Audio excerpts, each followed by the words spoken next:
Hello everyone and welcome to Marie-Olivier vlog, this time about best practices, how to establish an online course and the best practices that actually work. I am Marie, the CEO and founder of Marie-Olivier Ltd, the leadership transformational company for founders, entrepreneurs and leaders like you are who wants to establish or uplift the personal brand and lead with authority.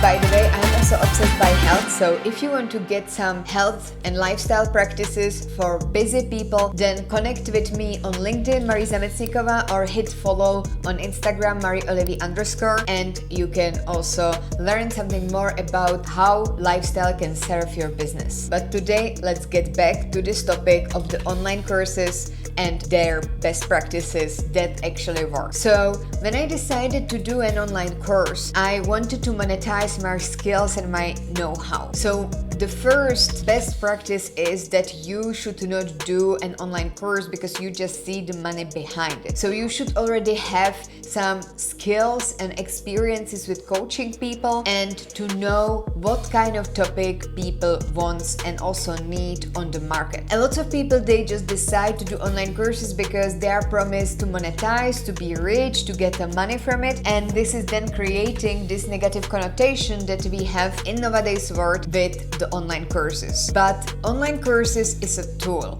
Online course is a type of e-learning that we can transmit and share knowledge with other people, which means that the more quality of online courses we have on the market, the more positive connotation online courses have. But currently we have a problem that many people, many experts on the market, they don't have necessary skills and they just promise that they will get you from the point A to point B without actually doing their prep work before, which means, for example, coaching for years before, getting experience, work experience, and you always as a student need to do one thing, and it's know who is your mentor. You should Google that person, who that person is, where she or he worked before, what is the portfolio of the services that they gave to the certain companies, etc. So this is number one best practices. When you are creating online courses, you first should validate your idea and also your experiences, which means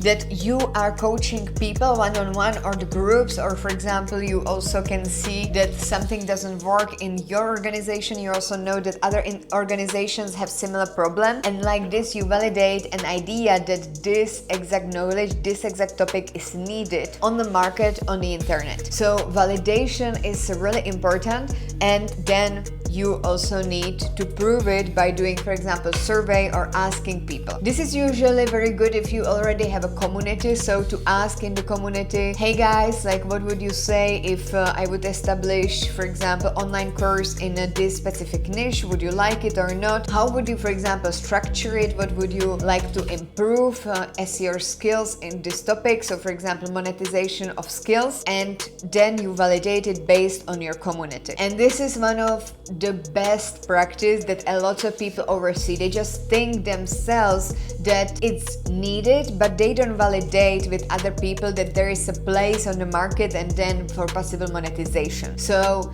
number one, you should always validate your online course. Number two of creating an online course is making the structure really clear, not only for yourself, but also for the people. You want to kind of make it stupid proof. You want to even make course about the course before proceeding to the topic, which means that even one module about itself can be just explanation to make it super stupid proof, so that nobody can get lost and everybody know what they can expect from the course, how does it work, what is the structure, and you should not underestimate this preparation for the course itself to make this module, but also to really put the structure as it is, so that you put, for example, 8 different modules, you write the topic, what is the objective of this specific module for a person to learn. So for example, module 1, course about course. So by the end of module 1, the person will know what to expect from the whole course. Module number 2, the person will gain a knowledge of how to establish finish an online course. Module number 3, person will get a knowledge of how to do digital marketing on meta ads, for example. Then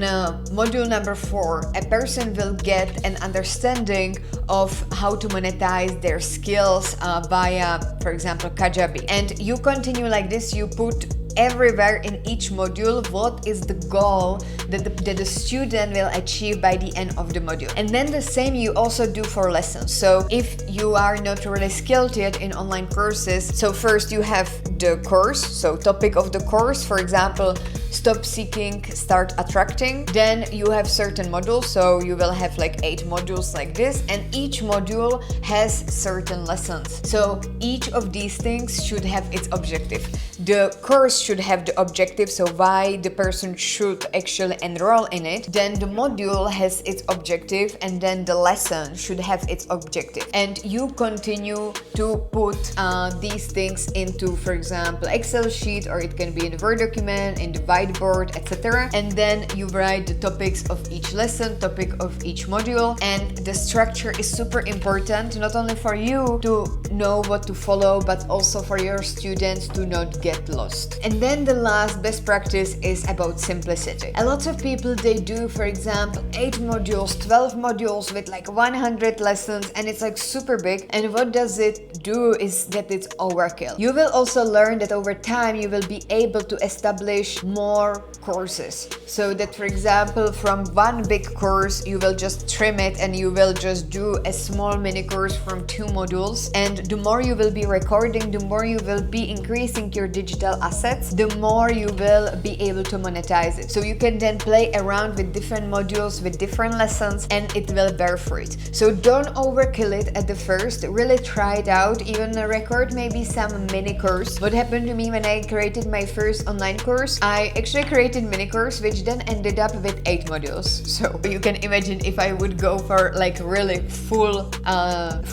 course, then it would be, I don't know, like 20 modules. Who would even be interested in 20 modules of an online course, right? So then what I do is I, for example, put just 2 modules and I monetize it for smaller price, and then people can upgrade to another mini course and they can continue like this. For people it's much more understandable. For people it's more simple. There is more clarity that they want to acquire this specific skill and have this specific experience to move on in their brand and in their business. So I really recommend to do it simple, because also if you overkill it with the number of the knowledge and modules, you can just get stuck. You can just be stuck because there will be so many hours you will need to dedicate to recording that you will just get crazy. So I really recommend these things. So it's structure, make it simple, and also the third one is validate your idea. So I hope that you like this mini series of Maria Olivi vlog about how to do your online courses and the best practices of them. Let me know in the comment if you have some other best practices from your online courses, or if you have some comments about what you have just learned. And also hit the button subscribe so you can get other tips and ideas about your business and online courses. And I will see you next time. Bye.